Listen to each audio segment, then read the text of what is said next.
All right, so I forgot what you told me to say.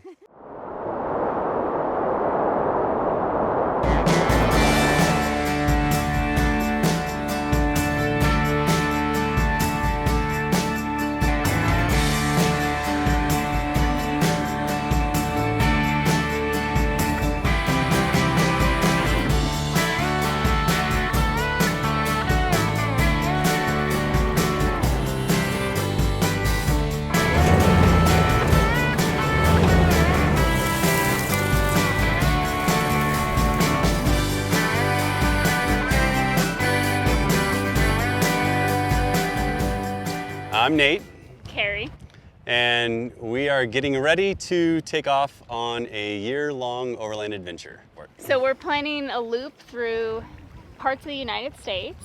We're going to go down to Baja, go over to Mexico, Yucatan Peninsula, Belize, Guatemala. Depending on if we have time and how we're feeling, down to Costa Rica. Then we'll head back up, East Coast, Canada, and then back to Reno. Wow. We have a 4-year-old little girl, Drew, and Kyler, who will be 8 when we leave. Whoa. My son. He's out there paddling Our right son, now. Yeah. Our son. Yeah. It's a 2008 Toyota Tundra, and I bought it basically stock and have been slowly building it over the past 2 years. It's a double cab with a 6.5-foot bed. It's got the 5.7 and 4-wheel drive. Yeah, it's got the tow package with the 4.3 gearing, which is nice. It's a 2014 4-wheel pop-up camper. It's Hawk model. It's supposed to be lightweight, although it still is pretty heavy. But it's built really well, and I did a king-size bed mod to the top, and then it's got a front dinette that folds down into a bed for the kids, and it's got a little toilet and sink and cooktop and stuff in there. Behind that is a custom utility bed trailer that I've kind of built up for the past year and a half to suit our needs. Well, for one, you don't see a lot of full-size overland rigs for the most part, and it was done, I think, about as cheap as you could build an overland rig for setting out on an adventure like we're doing. I think with the trailer and the truck and the camper, everything combined, I think I'm into it for maybe just under 60, would you say? Yeah, probably right around 60. Yeah, for everything. Original purchase price, all the mods, and the camper and the trailer. Okay, so on the front, I have a Road Armor bumper that I bought off Craigslist for $1,000. So I was pretty stoked about that. I got a super winch. I think it's an 11,000 pound super winch. I bought that on Black Friday deal for 450 bucks. I just went with aux beam lights in the front, which are just cheap Chinese made, but one of them leaked a little bit and they sent me a new one like right away. So I've had no troubles with them. They're super bright. They've lasted for a year and a half with no troubles except for the one. So I've been pretty happy with that. Underneath here, I just recently threw an RCI skid plate on there, and that was just because the stock skid plate was getting pretty well beat up. So I threw that underneath. I went with aluminum because I don't plan on beating it up too much. I got the ditch lights up here, and this is Extreme LED. I've used this company a lot of times. I'm actually a huge fan of theirs. I would put them up there with Rigid for like a quarter the price. They're fantastic lights. I love them. And then I also put on the tow mirrors, which are a must if you have a camper and a trailer with the Tundra, because the stock Tundra mirrors do a terrible job. This is a CBI ditch light mount for the Tundra.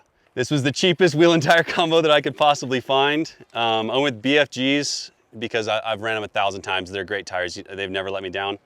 They last forever, and the sidewalls are really strong. I just went with the Steelies, the stock Steelies. You can pick them up for 50 bucks off eBay, so it was a lot better than spending $250 a rim, and they do the job just fine.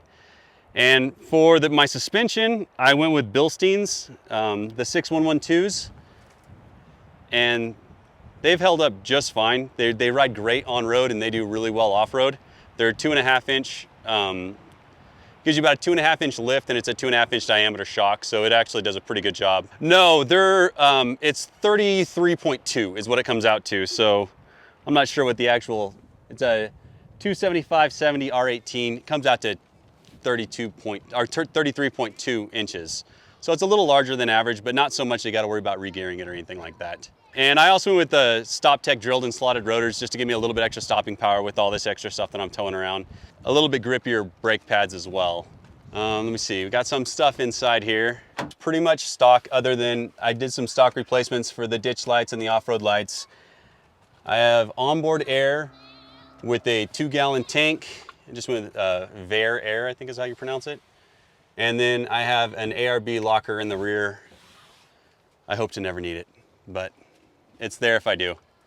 And I just use a RAM mount for the for my phone mount, and I also put a GPS, like a tablet-like GPS on there. It's actually pretty difficult to get off of there. So this is, I do tablet, I'll do like Gaia GPS on there, and it just sticks on here with dual lock. And once it's stuck on there, it is really difficult to get off of there. So I can either stick it there, or you can roll it off, or I'll stick it here. Either place, it works just fine. Yeah, it stays on there. We haven't worried about it bouncing off like hardly at all. It's never came off of there. So it works great. And then I threw some Husky floor mats in here just so whenever my carpet gets ruined, I don't notice. So we have level gauge on both sides so that we know that our pop-up For camper is front to back. pretty level when we're getting ready to pull in somewhere and sleep for the night. I did wet Oakley seat covers. And again, that's just so if they get too muddy, I can always pull them off. They're made out of neoprene. And then I leather wrapped the steering wheel, which is my favorite mod because the old steering wheel felt all gummy and gross, so this is nice. So I was inside Home Depot buying some random stuff, and I happened to walk by it, and I was like, you know what? I think I need that. So it was my spur of the moment, $6 mod, and it seems to work all right, so I'm pretty stoked with it. Okay, so in the rear, I went with Alcan custom springs with a 2-inch lift in the rear, but it really only lifted it about an inch and a half. And then I have some Firestone airbags on there. And with the airbags, I went with Daystar cradles, which are a must. So normally with airbags, you totally destroy your downward travel because the airbag just only lets your axle articulate a little bit. So with the Daystar cradles, it'll allow the suspension to function just like it does whenever it's stock, which is really nice. And it makes it so the airbag is not attached to the axle, it's just attached to the frame so that it can free drop. And you could also see my my onboard air tank right above you right there too. Little 2-gallon onboard air with the airline. I have a chuck in the front and I have a chuck in the rear so that I can. So the stock gas tank on this gas guzzling beast was a 26-gallon tank, and that would get us like 150 miles, maybe a little further than that, but whenever you're towing everything, it didn't do well.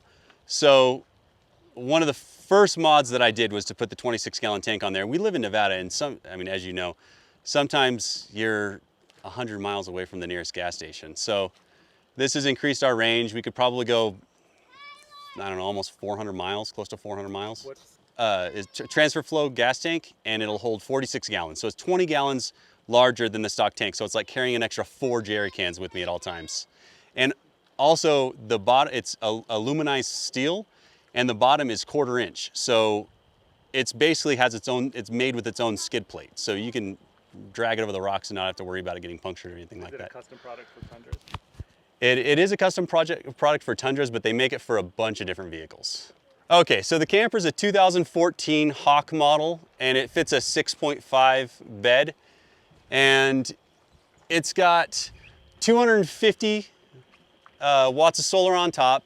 It's got a 260-degree batwing awning, which is really nice. It folds out really quick. It doesn't, because it's a little bit too windy, and I left the stakes at home because I'm unpacking everything to repack everything for our big adventure. So that's what we're doing. On the outside, it looks like this is storage, but it's really not. This is just where the refrigerator vent is, and I use it to store my extra length of cable for my solar whenever I'm running an external solar panel. And then this is where the propane tanks are, and this is also where I pile everything. So I have my airlines, my chuck, and my shower heads in here, just stuffed in there. It works out just fine. Because there's really limited on space on this thing. This compartment here is nothing fancy. This is where the cassette toilet comes out. Okay. So I keep a pair of latex gloves in there, and this is where you fill it from. For the pump, for whenever you're using the little flush thing in there. It's a pump action flush. No, it's different than that. Okay, so on the back we have just the little light that this thing comes stock with that's so dim you can barely even see whenever it's flipped on. And then we also have the additional LEDs, the floodlights in the back. And we also have the exterior LEDs on the side that actually work really well. And then We're actually going to put a motion sensor probably over. yeah, we're gonna pop this out of there and put a motion sensor on there just so whenever we're out, if anybody walks up, it'll just click on, just give us a little heads up. Or scare some animals away. Or scare something away. So here's my solar setup. Like I said, I have 250 watts of solar on top, and I have an MPPT charge controller from Victron, and I have a 100 amp hour LiPo battery from Battleborn Batteries, and that has been amazing. It has been a game changer for us. It's the same amount of amp hours as I used to have with 2 AMG batteries in there, and the 2 AMG batteries together weighed well over 100 pounds. That battery weighs like 35 pounds, and it'll recharge with my solar in direct sunlight in like with this setup, like maybe like a full day sitting out in the sun. It'll be charged from dead empty to a full charge and run my refrigerator and all of our lights and our fans and stuff like that throughout the entire night. It's only if we're parked in the shade for more than a day do we even have to worry about it. And I also have a DC to DC charger in here so that whenever I'm driving down the road, it'll get a little bit better charge than it does just as the normal way that these things are normally wired up. So it's been a really nice, a really decent upgrade. I'm still not 100% done with the way that I have that DC to DC charger wired up, but it's been a nice little project. It's a little cramped in here, and we're gonna cram 4 people in here, so we're gonna be tight after we're all done. So we did a king size bed mod on this, so the bed actually pulls all the way out to here, to these little stoppers. Where does it usually stop? It usually stops right back here. Okay. So we extended it out so that we could sleep all 4 of us up there if we really had to. And this bottom front dinette area folds into a bed as well. So what we usually do is we just hog the whole area up there, and then we fold this into a bed and we make the kids sleep down here. And they seem to do all right. You can get these with all flush appliances, but we didn't happen to pick up a used model that had those options, and we didn't feel like springing for it because it's actually a pretty penny. So my brother-in-law yesterday, he was over and he likes to do little projects. He's been a carpenter for like, I don't know, 20 years. So he busted this thing out for like 15 minutes. So it's a nice little cutting board that sits in there. We've got a bed, front dinette that folds into a bed. There's also huge amounts of storage underneath these 2 things. They're not the most accessible. It's got flip-up bins all along the front here that we have packed full of a bunch of stuff. And they go all the way across the front. And underneath those is where the water tank is. Okay. And so we just have this basket that just happens to fit perfectly right there and right there. And we just throw our clothes in there. Fridge. Yeah, we got the Dometic fridge. It works pretty well. Decent amount. It works well with our additional fridge that we carry in the in the camper. If it was just this, we wouldn't really be able to make it work. But it does all right. It's kind of limited on storage, especially since we have a water heater, which takes up this whole entire cabinet. So this used to be an actual cabinet that was usable, but we got a water heater installed, and now this is about it. And so the only cabinets we really have is this one here, and then we got this one up here, which we have like all of our toiletries and stuff like that. And then we have, so this is like our toilet paper and our, snot rags and things along those lines. This is where you fill the toilet. This is where you fill the toilet. And then this just, has a little swivel on it, pump to fill it. Yeah, this is just what the 4-wheel camper comes with. Here is the thermostat that always seems to get knocked around and the cover seems to have disappeared. Water heater switch. It's got 12 volts for here. You got the water pump. You got 120 down here. Little single bowl sink. It's not too bad. I mean, it works just fine. And then a little double burner cooktop, which is a little dirty, but not too shabby really. We did this like right off the bat, and it has made a world of difference, not just for keeping it warmer in here, which it never really got too cold, but it does a really good job of keeping the extra light out and extra noise, and also stopping it from, like in the daytime, you'll be parked in the sun, and whenever the sun would beat down on this thing, whenever we just had this, it seemed to get a lot hotter in here. So that actually seems to, in the mornings whenever the sun starts coming up, seems to keep it a little cooler in here, which is nice. I wasn't expecting that. We're cooling here, sorry. Yeah, so we're in the sun right now, and with the insulation pack on here, it's actually pretty cool. You get a nice breeze through here, and it doesn't really heat up like you would get before, where it'd be like you were in a tent and have the sun beating down on it. It's actually, it's pretty nice. So over here we have the water fill, the 120 hookup, and the shower, which also has hot water, which is really nice. This is the gray water for the sink, and then that just drains down, and it used to drain down this really nifty little storage that I had rigged up in the bumper. It just disappeared one day. I think I just didn't have it strapped in well enough, and it just may have bounced out, I'm not sure, but it was really nice when I had that. So now I just have it going down, and I'm getting ready to wire up a quick disconnect, and I have a little collapsible 5-gallon tank that I'm just gonna throw underneath there for a quick connect so that I can just have it drain into that. Okay. And then in addition to that, I got this, which is actually my favorite mod because my kids are filthy animals. So this is actual body wash that we have in here so that we can scrub down the kids right on the back of the, Tell me the components here. I mean, obviously it's just a... So this is just a simple stainless steel pump action soap dispenser, and this is a mount for a antenna. So like just a regular antenna mount. So it just mount to a pole, and just use some simple hose clamps, and it works out great. Yeah, and I upgraded that to a stainless steel because it comes stock with a plastic one, and the plastic one just does not work very well. Okay, so this is my custom built utility trailer. And I picked it up for like 1,800 bucks and have been slowly building it for like a year and a half.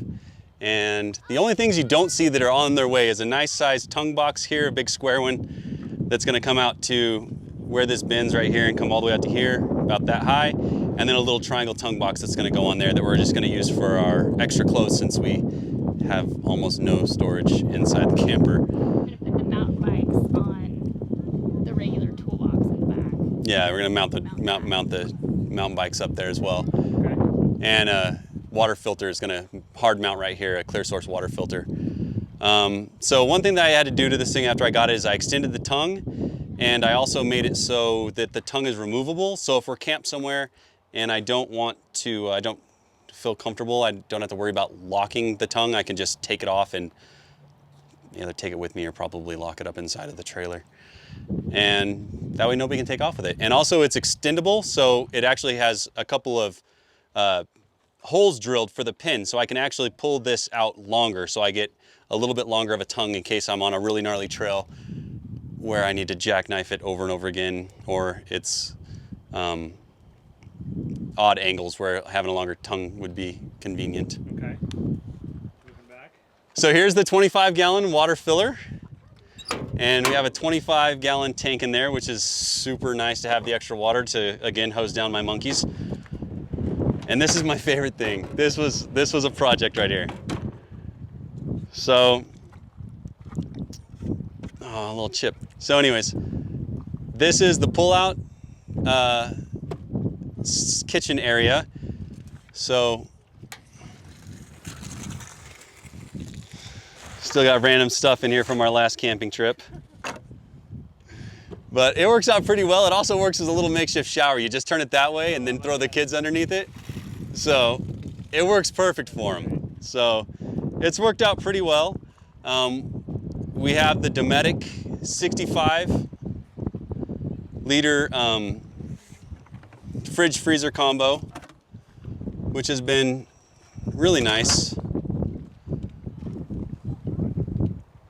By itself, it's a little bit small, but with the one in there, it's perfect for a family of 4. We can fit everything in there, even our like produce, which you don't really have to refrigerate. So we throw in there. These slides hold 500 pounds, and they're full extension. A little bit extra storage under there. Yeah, a little bit of extra storage, not a lot, but right now we're just like going through everything, but we usually keep our like some extra pots and pans and stuff like that, Dutch oven, things like that in there. You have a battery in there? I do. I'm gonna upgrade that battery. I'm not gonna go lithium on that because it's a lot of money, but I'm just gonna go with the AGM underneath there, and I think that should be sufficient. I can't remember how many amp hours is underneath there, but I'm just gonna upgrade it because that one's pretty old. Okay. So it's our little cooking area. And then we have the propane tank mounted there on the back. And this just folds right out. And those lock into place. And it's not too bad. We've got extra storage up here for all of our... Nothing in there yet. Well, we've had it completely crammed full, but we're just trying to reorganize everything. So we're kind of pulling everything out and trying to put everything in back. What goes up there? So up there, we've had a lot of food up there mainly. Plates. Yeah, it's like a portable bear box, so Yeah. it works out pretty well. We're gonna put some lights on for the kids that change colors and Yeah. to music, so they have a disco party. I have interior lights here. It's daytime, so you can't really see them, but they actually work really well at night. So I have lights inside here, and I also have lights inside the cab, and I'm gonna wire up some lights on this little lip underneath here, just to give us a little extra exterior lighting. Just didn't- With these stabilizers. Yeah, I welded those up. Stay. That's not gonna stay.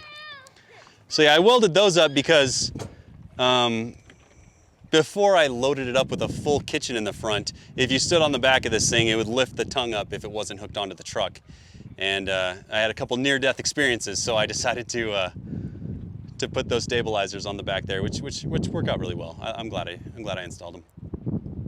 And I just installed these. I haven't wired them up yet, but I got some decent back reverse lights so I can see what's behind me, because this trailer looks like manageable, but whenever you're trying to drive these things through areas like this, it's especially backing up into a spot, it's tight. It's nice to be able to see where you're going. We have a backup camera here as well. Yeah, so we got a wireless backup camera.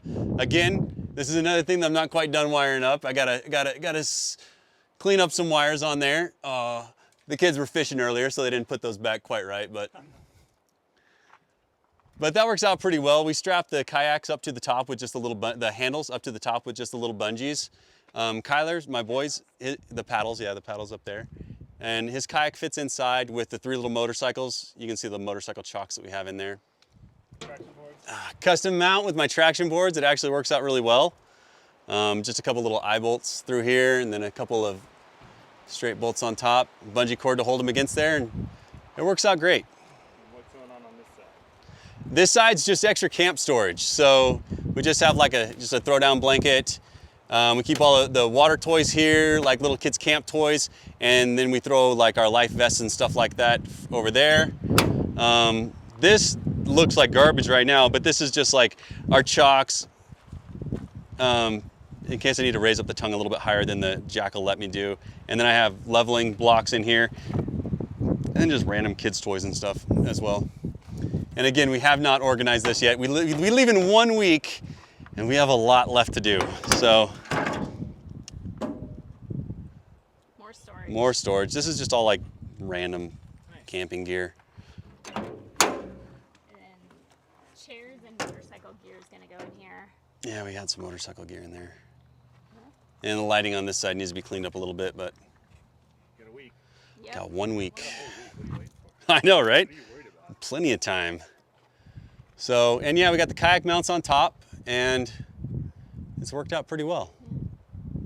So we went with the ARB awning. This is, I think, the largest size that they have available. And So this comes out about 1.5 feet further than the room, than the slide, sorry, yes. And it's just a nice screened in room with, it's like a big old tent whenever you get it all screened in. So we can actually cook in here and use the kitchen if the bugs are out or anything like that. And it's a,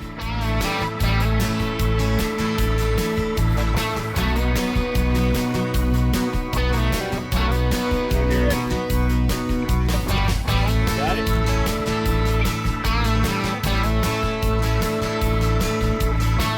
Okay, so thanks for watching. This is our family.